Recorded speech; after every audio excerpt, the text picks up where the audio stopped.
예, 오늘은 연준의 10월 19일자의 그 베이지북입니다. 주요 내용 말씀드리도록 하겠습니다. 이거 사실은 베이지북을 챙겨보는 그 주식을 한 사람이 진짜 몇 없었고요.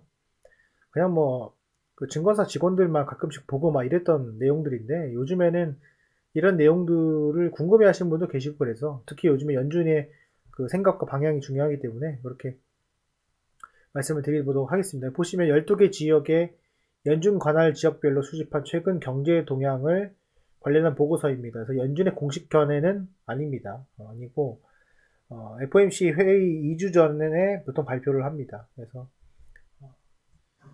여기에 대해서 좀 말씀을 좀 드려보도록 하겠습니다. 결론은 요약인데 별로 얼마 되지 않습니다. 그래서 경제활동은 전기 7월달, 8월달 대비 완만하게 확장했으나 4개 지역 정체, 2개 지역 둔화입니다. 12개 지역 중에서 4개 지역 정체, 2개 지역 둔화 이렇게 되어 있고요. 약간은 수요 둔화에 대한 우려가 커지면서 비관적인 전망이 다 나와 있습니다. 근데 이거를 좋게 봐야 될지 나쁘게 봐야 될지 모르는 게 뭐냐면은 좋게 보는 거는 이제 금리를 안 올리겠구나. 나쁘게 보는 거는 저는 경제가 침체되겠구나. 뭐 이 귀에 걸면 귀걸이, 코에 걸면 코걸이인 그런 상황입니다. 그리고 고용은 대부분 지역에서 다소 완만한 내지 완만한 속도로 증가하고 있다. 노동시장은 여전히 타이트한 상태를 유지하고 있다.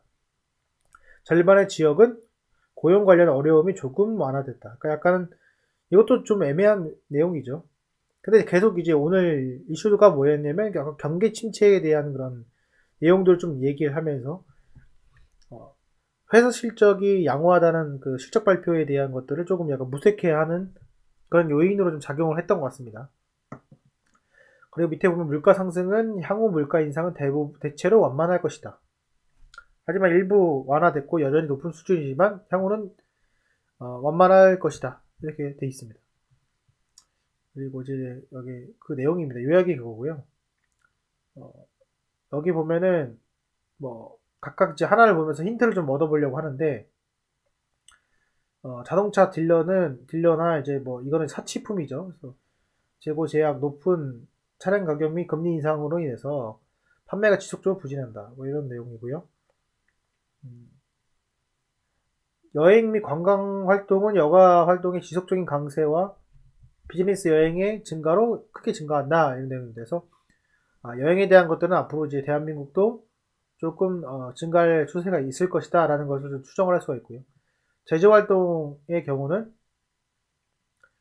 공급망 중단, 완화 이런 것들로 인해서 안정적이거나 확대된다. 이렇게 돼 있고요. 쭉 내려보면은 운송 서비스업 같은 경우는 크게 증가한 반면 화물 수요, 트럭 운송 및 화물 수요에 대한 응답이 엇갈린 혼주 상태다 이렇게 되어 있습니다. 주택 문제입니다. 어, 뭐 주택 문제가 크게 문제가 있다 이런 것들은 아직은 12개의 지역에서 동일하게 나타나진 않고요. 그리고 이제 그 비용 상승이죠. 그런 거에 대한 건설 및 판매 모두 둔화되었다 이렇게 되어 있습니다. 그런 상승으로 인해서 건설 및 우리나라랑 똑같죠. 저희 나라랑. 그래서 대한민국의 부동산 시장과 비슷한 흐름. 대신에 이제 부동산 가격 하락에 대한 산발적인 응답이 있었다 이렇게 되어 있습니다. 자, 그리고 대출 규모가 감소했다 이렇게 되어 있습니다. 그래서 어, 대출 감소가 되어 있고요. 그 다음에 에너지 활동은 완만하게 확장되고 그다음에 수요 둔화에 대한 우려가 커지는 가운데 비관적인 전망이 증가했다. 이렇게 되어 있습니다. 그리고 아까 또 이제 고용시장도 노동 수요가 좀 감소하고 있다. 일부 경기에는 경기 침체에 대한 우려가 커지고 있다. 어, 간간히 채용 동결에 대한 응답도 있다. 그리고 노동시장 상황은 여전히 타이트한 상태를 유지하고 있으나 고용 유지 어려움이 조금 완화됐다고 보고되고 있다. 그래서 어떻게 보면은 이제 노동시장에 대한 어떤 그 노동자가 조금 위에 서는 그런 시장은 조금 벗어난 것이 아닌가 되어 있고 임금 성장세는 여전히 광범위했지만 몇몇 지역에서는 완화된 것으로 나타났다. 이런 것들은 이제 인플레이션과 조금 연관이 있다고 볼 수 있겠습니다. 그래서 인플레이션의 완화랑 같은 그 추세이다. 그리고 일부 기업은 높아진 물가로 인해서 노동시장과 더불어 임금을 높이고 있다. 이렇게 응답하고 있습니다. 그리고 응답자들은 인재를 유지하기 위해 더 높은 급여가 필수적이기 때문에 임금 상승세가 지속될 것으로 예상한다. 이렇게 되어 있습니다. 그래서 말 그대로 인재입니다. 인재 기준에 있어서 그렇다 좀 보시면 될 것 같고요. 물가입니다. 아까 물가 보시면은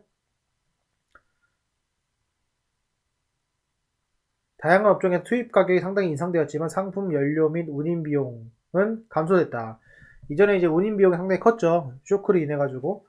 그리고 연료도 지금 급등을 했었는데 안정화되면서 그런 것들이 조금 안정화되고 있고요. 그리고 판매 가격 상승은 온전하다. 지금 보면은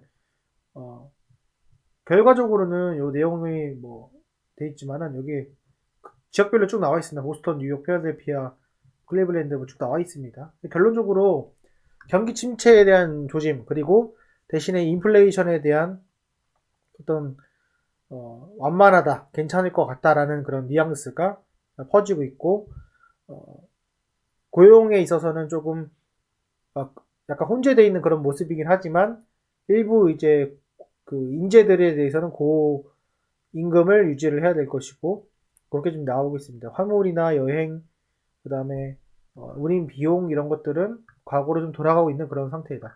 상당히 좀 애매하죠. 근데 이걸 이제 어떻게 해석하냐에 따라서 달라질 것 같은데 여러분들의 의견 좀 궁금합니다. 근데 어쨌건 간에 가장 안 좋은 것은 급격하게 경기가 침체되거나 아니면 너무나도 물가가 꺾이지 않는 그런 상황이기 때문에 그 점만 좀 피한다면 좀 긍정적이지 않을까 생각이 들고 저는 이제 이거를 보고선 다행이라 좀 생각이 드는 게 일단 부동산의 문제, 그 다음에 인플레이션에 대한 문제, 고용의 급격한 침체 이런 것들은 뭐 크게는 없기 때문에 저는 개인적으로 스무스한 그 착륙이 좀 가능하지 않을까 이렇게 좀 개인적으로 생각을 합니다.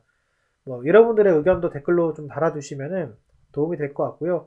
사실 이런 것들은 뭐 해석하기 나름이고 그리고 말 그대로 선행지표 같은 경우에도 정말로 해석하기 나름입니다. 최근에 CPI 지수랑 이런 결과들을 보고 하루아침에 당일에도 미국 선물지수가 5%씩 왔다 갔다 하는 그런 모습을 좀 보면서 또 한 번 이제 시장의 겸손함을 느낄 수 있었던 요즘인 것 같습니다. 어쨌건 이 점 참조하셔가지고 여러분들 투자하시는 데 있어서 조금이나마 도움이 됐으면 좋겠습니다.